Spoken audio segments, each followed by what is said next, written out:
Time check at 7:15 for breakfast. I have coffee here, not brewed. I have my sanangag. Tapos I have my sardines. Dapat magtutuyo ako. Tapos sabi ko, so again, time check at 7:20. I'm eating sardines. Dapat to tuyo. Sabi ko, ayoko ng tuyo kasi mga ngamoy siya. Tapos, sabi ko, tapos mag-akit dun sa taas,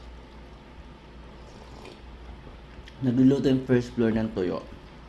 So, ang sad na ending, naingkit ako, sardines na lang. Kasi yun. Tapos, yesterday I'm so happy, ang dami ko na-accomplish. Naglagay ako ng una, pagdating ko, pagod na pagod talaga yung katawan ko. So, natulog ako, nagising ako ng 1, nag-eat ako ng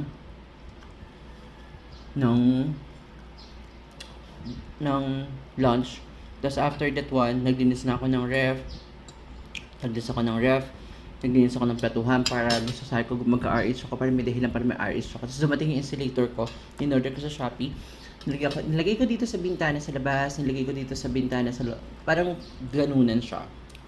Ito siya, wait. Tapos ito yung sa kwarto, nagmukha pa siyang, uy, ganda ko pa, perfect. Nagmukha pa siyang malinis yung bintana. Ayan, para malas yung init. Kasi yung sumisingaw doon yung yung floor. Yung dito sa hagdan namin, sumisingaw siya.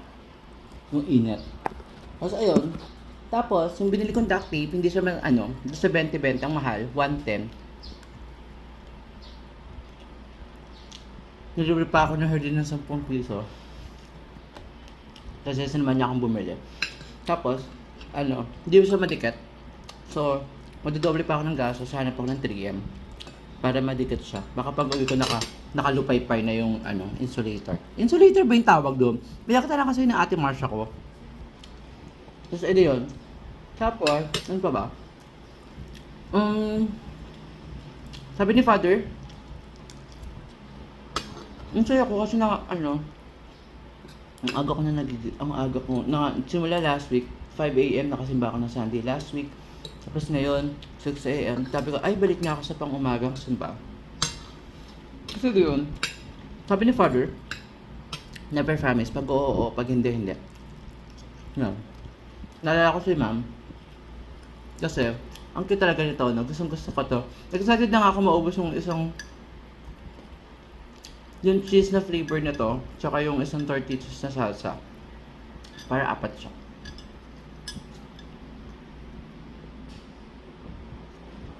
Iniisa ko siya kasi ang laki nito. Ang laki ng bibigat.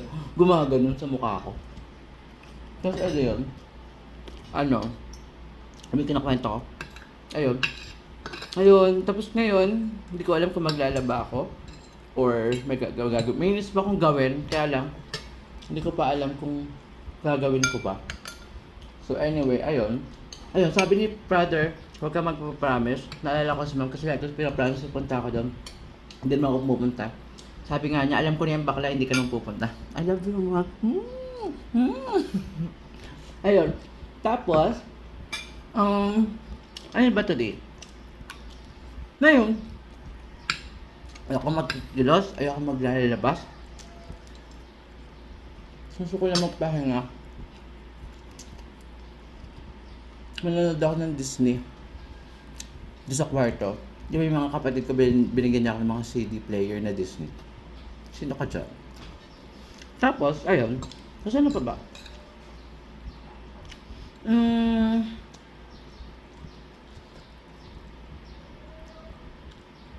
Kahapon naglagay ako sa insulator, naglugas ako ng ref. Wala na palang laman yung ref ko, super wala na talaga. So, kailangan ko na sumahod. Nagugas ako ng platuhan. Para may dahilan ako mag-RH. Tapos yung binili kong iso kahapon, nakakasuka yung lasa. Pinilit ko na lang yung isaw hindi ko na kinain. Yung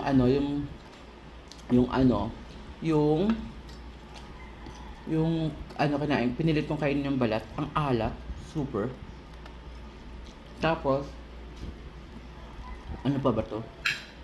Siguro na alam niyo na pag pag ganun kainin yung isaw. Eh di yun. So yun, so dito muna ako. I'll finish this one. Niisip ko talaga kung maglalaba ako. So I think okay lang naman maglaba. Kasi kasi magsusuot ako bukas. Mayroon pa naman akong susuot eh. Anyway, dito muna ako and God is good.